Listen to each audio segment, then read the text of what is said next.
شحال من واحد كيسيب الدجاج وبدا الدجاج عنده بدا تيبدل في الريش، يبدل الريش غادي يرجع كيما كاين وحسن كاع من الاول. كاع عليه الصيف تيلوح الكسوه ديال الصيف وتلبس ديال البرد. السلام عليكم ورحمه الله تعالى وبركاته. سي عبد الغني خويا محمد، بغيناك اليوم تهضر لنا على واحد الموضوع اللي كيسولوا عليه بزاف. مرحبا خويا. مرحبا. الدجاج ملي تكون داخل في البداله كاينين الناس اللي ما عارفينش شنو هي البداله.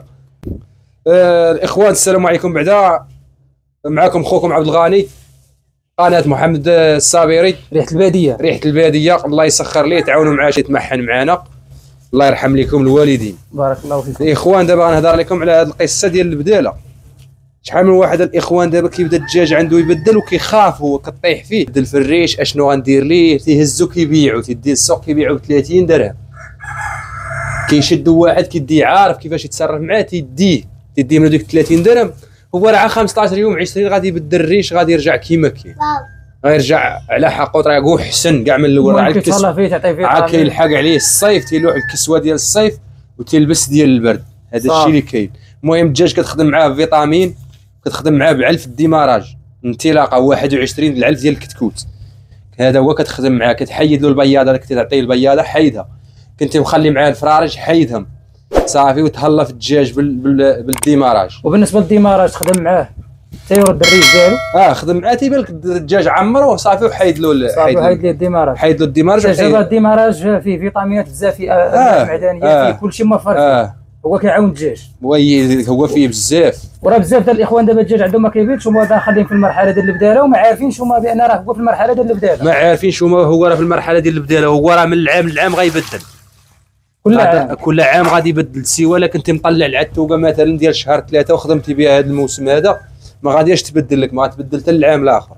الدجاجه كدوز من المرحله ديال البداله تقريبا شحال لها باش تبدا ترشم في البيض الثاني؟ دابا واحد ملي كتفوت كاع هذيك المرحله هذه، الدجاجه عاد كترجع الريش ديالها، كيبدا راجع، كتبدا تعمر في العش ديال البيض صافي. يعني تقريبا واحد الشهر بزاف. المهم هذا يعني اقصى حد تكون شهر، ولكن الا تهليتي راه ماشي ثاني غير شهر. الا تهليتي كاع غادي ترجع للدجاجه، واخا ما تهليش حتى فيها بالديماراج، الشهر غادي يسيبها واجده ناضيه.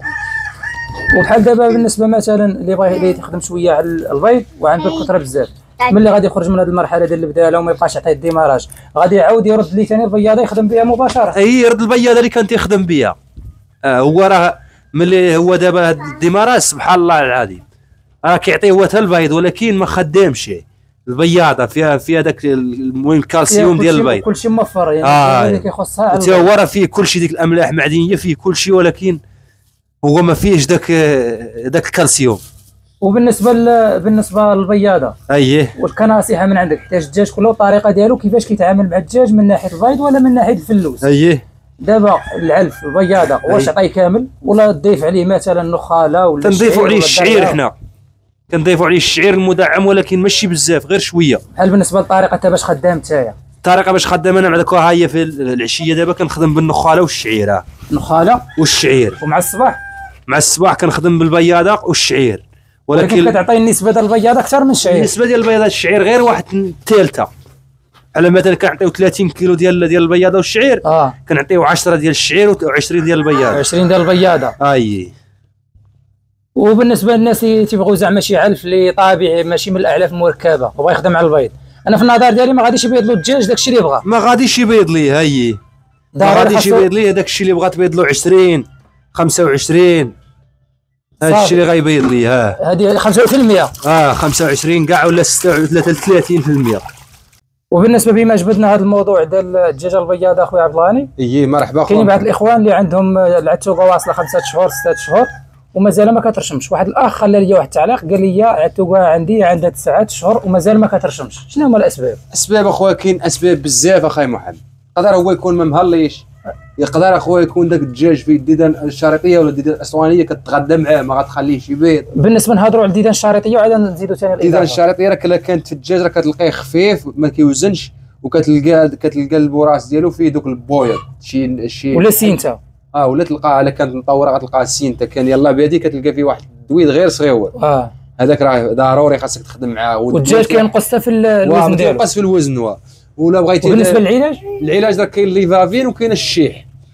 اللي بغى يخدم بالشي يعطيني طريقه ولا الشيح اخويا 4 يطرو ديال الماء غليها مزيان تتغلى تعطي الفار ديالها لوح فيها 2 عواشق ديال 20 تكون فيها المهم 2 عواشق كبار لوح فيها 2 عواشق ديال الشيح وخليها تبيت حتى الصباح صافي وخلي الدجاج ديالك ملي تعطيه الماكله في عشيه حيدو الشرابات الغد مع الصباح باش يعطيش مزيان الغد مع الصباح ما تعطيهش الماكله حيد ليه الشرابات ما تعطيهش الماكله حتى ل 10 ل 11 عطيه الماء ديال الشيح دوك 4 يطرو اللي درنا فيهم الشيح خلطها مع 20 يطرو صافي وقدم الدجاج ديالك صافي ونجي على الورادات اللي عندك ديك ال 20 يطرو فرق على الورادات.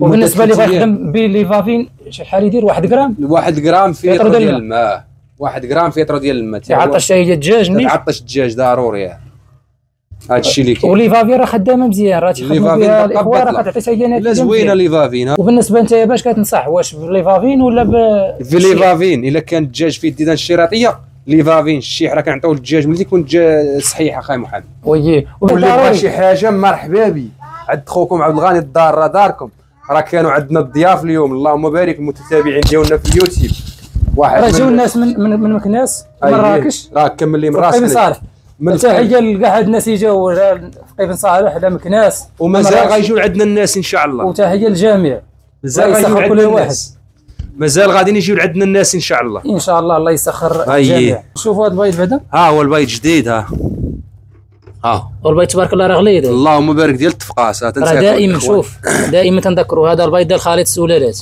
يحتاج دائما تيجيو ناس جداد خليط السلالات هذا الاسترالو بالاندلسي بالميتروك المهم هذا هو الخليط البيض الاخوان مرحبا متوفر حاليا ان شاء الله. ها النميره 06 69 98 79 77.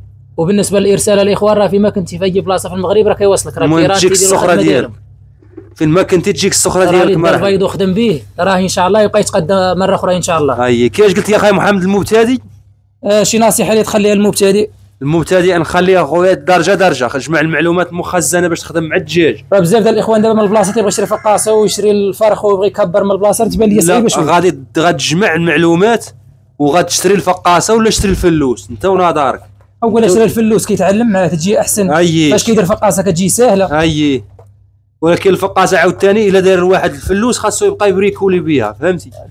تتعاون واخا تعاونك على المصاريف وعلى هذا الشيء اللي كاين. وهذا واحد النصيحه اللي غادي نختموا بها هذا الفيديو بالنسبه اللي بغى يعتمد غير على التسويق ديال البيض على السوق اسبوعي.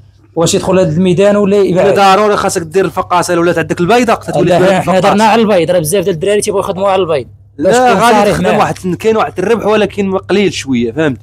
واخا يدير كثره دير الكثره غتلعب كاع على واحد 20,000 فرانك في النهار ديالك ولا 25,000 فرانك ولا وفرتي الشروط وعرفتي كيفاش تخدم ولا عرفتي كيفاش تخدم. التربيه ديال الدجاج راه ما ساهلاش. لا ماشي ساهله الله يا ودي شكون يقول لك هذا الشيء ساهل. هذا الشيء راه ماشي عجينه وشدينا اخاي. الانسان راه تيبغي يوقف ويضرب تماره الدوام الدجاج تيبغي الانضباط بزاف الدوام اخاي يعني الوقت والله يسخر لك الاخ امين يا ربي امين والله يسخر الاخوان امين ولي الله بادي الله يجيب التوفيق والنجاح اخاي محمد.